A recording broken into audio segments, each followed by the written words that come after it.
Sound of Freedom, a movie hailed by conservatives about a former government agent's pursuit to rescue child sex trafficking victims. Well, it took home the #2 spot at the box office this weekend, earning $27 million from Friday to Sunday and over $85 million overall since it opened in theaters on July 4th. This is according to Box Office Mojo.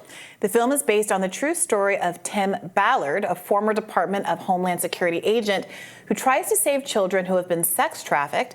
However, Ballard reportedly has not claimed to conduct a mission exactly like the one in the film, but the movie ends with a montage from Ballard's organization's real missions in Colombia. The film stars Jim Caviezel, who has expressed openness to QAnon or related conspiracy theories in the past. Some anti-sex trafficking advocates have said the movie represented a legitimate problem. I've seen a lot of reviews of it. It's inspired by a true story. Mm-hmm. Certainly, sex trafficking is an issue, particularly internationally. Jim Caviezel is, I think, I would describe him not necessarily as I don't know. I haven't seen that he's spread conspiracy theorists. I have no idea whether that's true or not. He's certainly a religiously inclined actor, so he's well-liked by some on the right. He played Jesus Christ in The Passion of the Christ. He's spoken very openly about his religious inclination. I think he's a terrific actor. The Count of Monte Cristo movie, so good. Person of Interest, I'm a big fan. Okay. Anyway, so this movie is doing really well. A lot of money made on it. Conservative, but it's kind of like, my understanding from reading the reviews is that there's nothing really all that like conservative in it or even particularly religious in it. It's a fairly straightforward action movie about rescuing these children, and it's like acquiring a conservative kind of narrative is forming around it because like.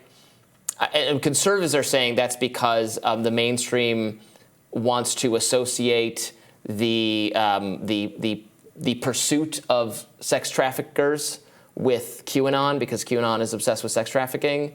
So it's like everyone is trying to pick their opinion of the film based on what their politics are, but actually the film is just like a straightforward. I gotta say, I've heard no one in real life say anything one way or the other about this film.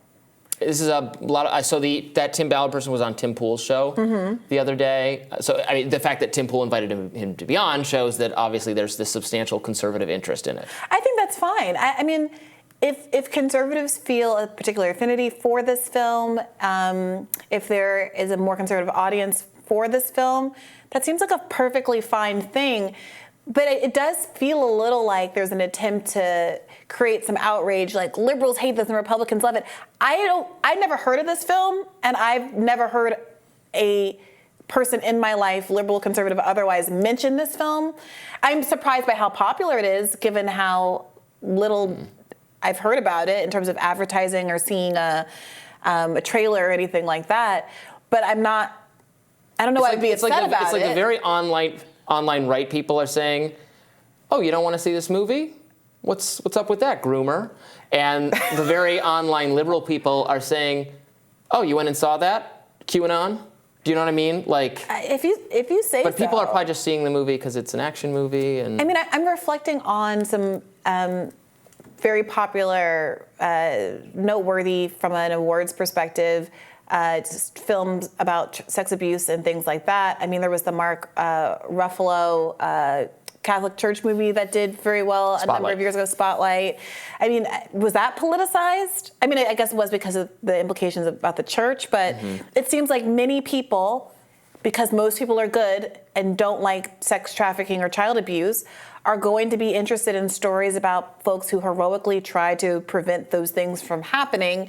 So it wouldn't seem to be a political issue at all unless either actors in the movie or people who are in politics try to make it into a political story. I mean, I'm reading the description here in that Slate article, and it says, Sound of Freedom starts with the abduction of two happy young Honduran children, a brother and a sister, are stolen from their father by a former beauty queen after being tricked into auditioning for a non-existent youth talent agency.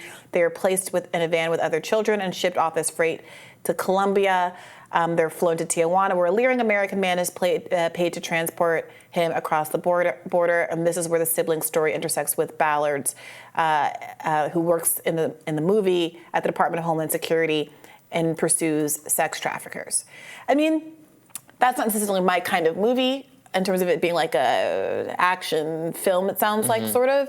But it's hard for me to really grasp why this is of particular political note outside of perhaps this actor being controversial himself. Yeah, this is a headline from The Independent. The controversial child sex trafficking movie that's become a surprise hit.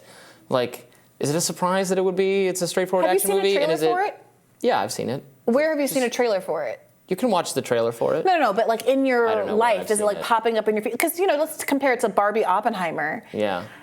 You can't look anywhere without seeing advertisements for Barbie Oppenheimer. Maybe that's my own. I'm obviously well, right. I think in my some own bubble. On the right would say, and I don't know if this is the case, saying it's being suppressed, or the mainstream doesn't want you to pay attention to this because they don't want you to think QAnon was right about anything. Again, even though Tim Ballard, again, the creator of this movie, he has repeatedly said this has nothing to do with QAnon. I think maybe he said in the past in some interview, if QAnon caused people to become wary of child sex trafficking and that causes them to, look up my work or something and then be presented with real information, that would be a good thing. But he's not, advancing, not validating things that QAnon believes. But it's being associated with QAnon for no reason, as far as I can tell. Yeah, I'm seeing the Washington Post covering it as QAnon and Sound of Freedom both rely on tired Hollywood tropes. That's by Noah Bertoleschi, who is not my favorite take-haver. Tired Hollywood tropes. Yes, that's something that only QAnon promotes.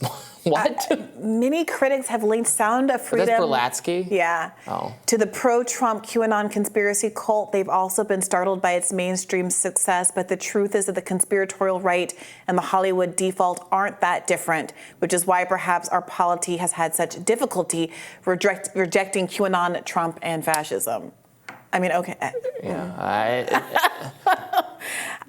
Noah Berlatsky's writing is, well, I won't get into it.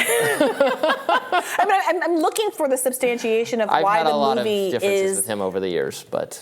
They're saying it's trafficking in QAnon conspiracy theories only because QAnon is interested in QAnon also says there's child sex trafficking, and this movie is about child sex trafficking. Do these people think that QAnon invented child sex trafficking? That child sex trafficking isn't a thing that happens? Maybe foreign agents, likely of Russian origin. That's the reason that that people are talking about it, because they want you to talk about this, or they don't want you to talk about it. I don't know. They're being. I don't know. This feels like the most manufactured controversy in the history of all time. I'm sure I'll watch out of curiosity when it moves to streaming services.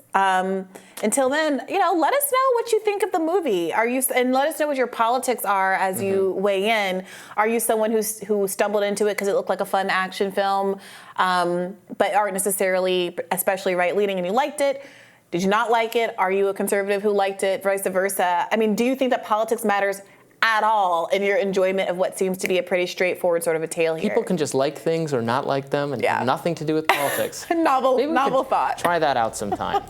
All right, that does it for us for today. Tomorrow on Rising, journalist Michael Schellenberger will be joining us to talk more about bioweapons research and RFK Jr.'s claims. Be sure to like, share, and subscribe so you never miss any content.